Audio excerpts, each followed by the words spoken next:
Hi guys, welcome back to the Library of Alexandria. And today starts my new series of videos, and by series I mean one of two, with a third installment later about KJ Parker.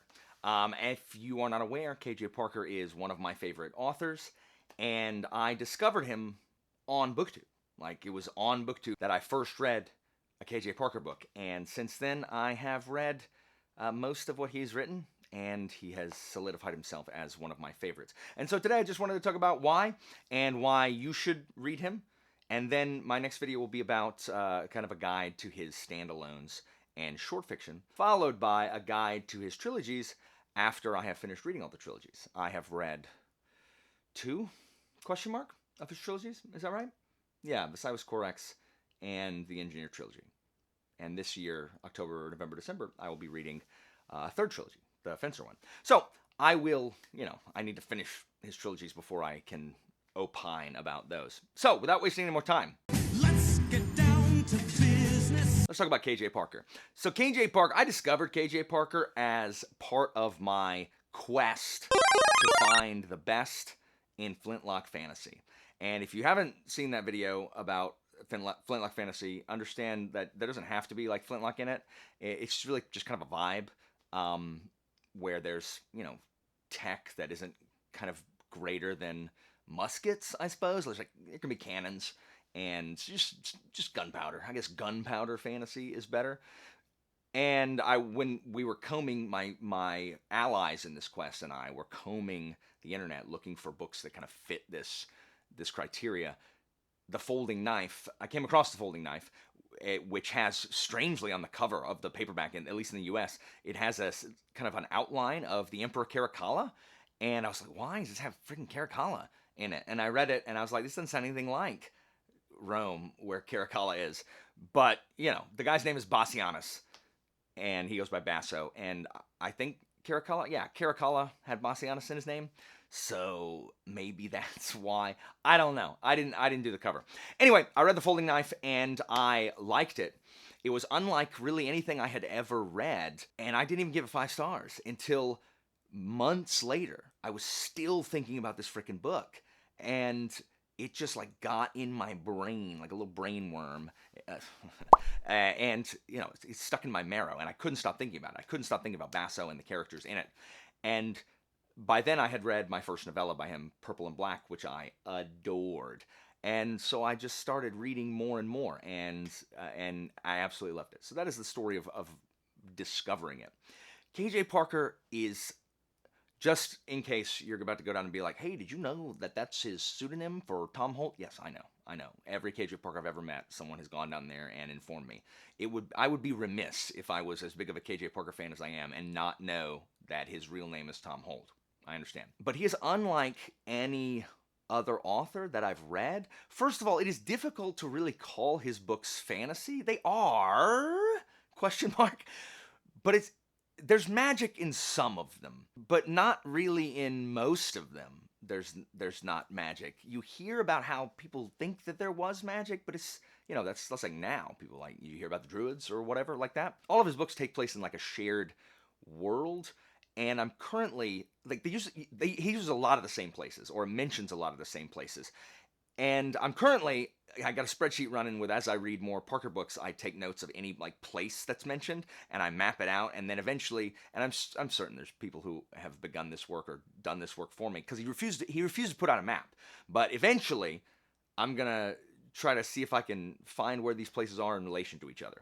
But the whole vibe, it's there's a quasi-Persian empire, there's this quasi-Byzantine area, there's an area in the Folding Knife that is the mercantile city-states of Renaissance Italy, and then there's a place that's kind of like the Roman Republic. It's very quasi-historical. It is very clear when reading any of his books that Parker is an incredibly educated man and knows a ton about a ton. And I'll get to that in a minute. So a lot of it reads like historical fiction, but taking place not in the actual real world. So it's historical fiction if it was fiction written on the histories of this other world that's very similar to ours, but not the same. There are anachronisms in it where, like Basso in Folding Knife will mention hockey, and that doesn't exist. And a lot of the novellas and stuff, they quote Shakespeare like all the time, or the Bible like all the time, and it's like, but the Bible and Shakespeare don't exist like in this world. There's like quasi equivalents. So it's weird because I understand that, okay, this guy is kind of the world's Shakespeare, but he wrote the exact same words that our Shakespeare did. So that's bizarre, but it definitely reads more as historical fiction than it does as fantasy. Parker's writing style immediately, it's hard to find the words to describe it. It is wry and dry. Both of those things rhyme. He writes with a really intelligent narrative style, and what drew me to him first of all is the fact that the intelligent characters that he writes are actually intelligent. So rather than us being told how smart these people are, many of his characters are actually brilliant, and we get to see that. And that's one of my pet peeves in other fantasy, is that we're constantly told how smart a character is, and then we don't see any evidence of that. We're just told. This is one of the issues that I have with Promise of Blood by Brian McClellan. The detective character in that book is supposed to be like the best detective like in the world, and like rivaling Sherlock Holmes with his abilities, powers of deduction. But we're told that there's nothing like, to me, there's nothing about that character that exhibits that. He has to stumble upon everything. He doesn't actually figure anything out, which is very strange. Meanwhile, characters like Basso from The Folding Knife are so smart, they're tripping over themselves, plotting, like playing 4D chess while the rest of us are moving through molasses. And this is just the kind of character that Parker writes. His writing style, I compare a lot to Terry Pratchett, if you've read Terry Pratchett, because it does feel that way, where he's having fun with the narrative text itself, but it lacks kind of the good-humored joy that much of Pratchett's prose feels like, at least to me. It feels much more cynical and kind of weighed down, as if just kind of lampshading and acknowledging how terrible kind of humanity is, rather than being playful and fun about it. But it does feel that way, very British, very, very humorous in kind of the writing style. And one of his signature things that he does in his books is, especially the standalones, is hyper focused on a specific area of something that you may not care about. And at first, I thought that was going to be boring. For example, again, in The Folding Knife, he focuses heavily on the economy and banking, like, Renaissance banking. And he goes into detail about currency debasement and how banks work and how to keep a macro economy in that era running. And it's a lot. And I can see how that could turn people off. In Savages, he talks about like the manufacture of arrows and basically army logistics. In The Hammer, it's about smithing and how to set up a metalworking shop. In Sharps, you will learn everything there is to know that you could possibly know about fencing. And in The Company, you want to know how to farm and set up a colony? You won't believe what I have in store for you. It's crazy. Just down to the detail, like paragraphs of detail about this stuff. He is extremely knowledgeable about these things. And I think that people could think that it drags down the narrative, but it just fits. When you're reading the story and it appears, it just fits.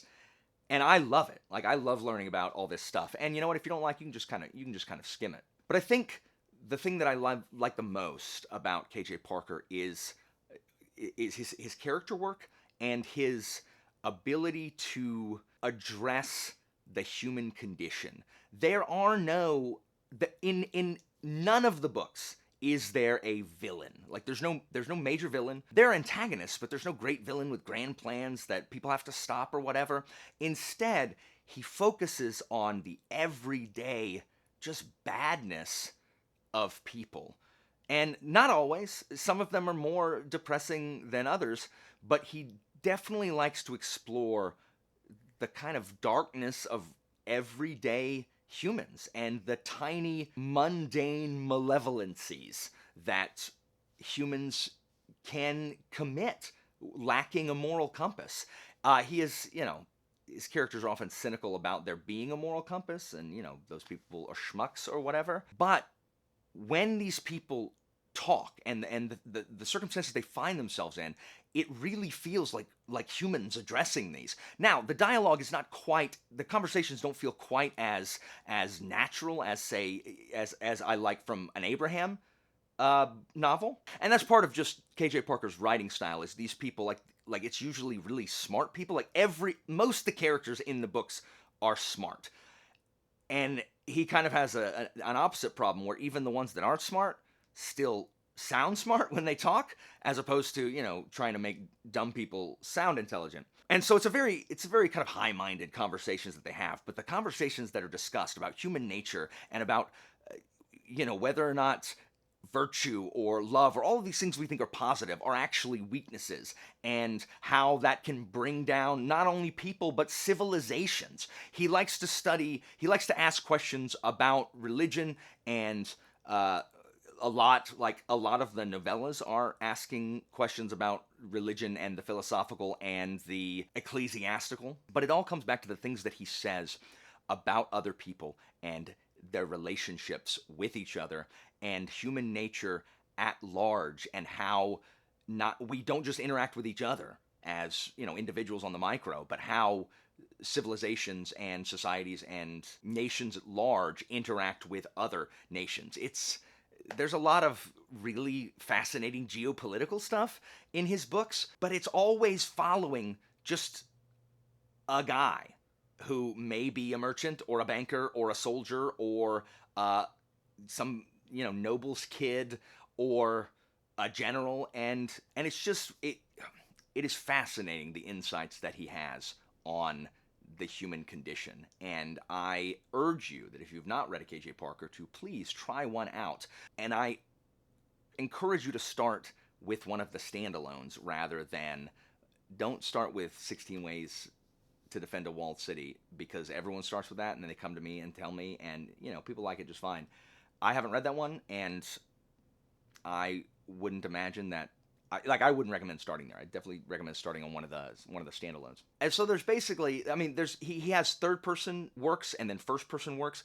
Here's your caveat: if you fall in love with Parker's work and you read all of it like in a short amount of time, a lot of the things that are going on and the characters are gonna feel a little samey. I find this especially to be true in his first person works. There's a very specific first person narrator that he has that is really intelligent but also super lazy, and is prone to losing his good fortune, like losing the largesse that he has accumulated almost through accidental means, and then he has to run because he made someone mad, or he owes money or whatever, and he always runs into an extraordinarily shrewish woman who, the first time we meet her, is not named. Instead, he goes into a building and the woman says, "What are you doing here?" Or, "Oh, it's you." Like, that happens more often than is really able to be not noticed. But even if some of the first person protagonists especially feel very similar in their stories, the moral or the themes, the thematic content that he's trying to get across does feel fresh. In an aspect of, it's a different segment of human nature that he's trying to shine a light on, rather than it not being a depressing, oppressive ending, as most of them are. Now, there are levels of depressing in their endings. I find them satisfying, but I'm always just like, man, why do people suck so much? That's terrible. So yeah, KJ Parker is unlike anything I've ever read. A very knowledgeable, extremely knowledgeable guy who is writing stories in completely different ways than other authors I've read. Like, KJ Parker is 100% an author that, if you handed me a page of any of his work, I could instantly identify his writing style. And that's rare. I really enjoy when that happens, because not all authors every author has a voice, but not all authorial voices are so distinct that it could be easily identified in a blind taste test, if you will. So yeah, if you have any other questions about KJ Parker, please hit me up down in the comments. I will talk about KJ Parker all day, every day, because he is, as I said, one of my favorite authors. Stay tuned for part 2 of this, which is a guide to his short works and his standalone novels, but that'll be coming at you soon. So thanks, guys. That's it for today. But as always, information about my Patreon and Discord is down in the description, and I'll see you next time, guys.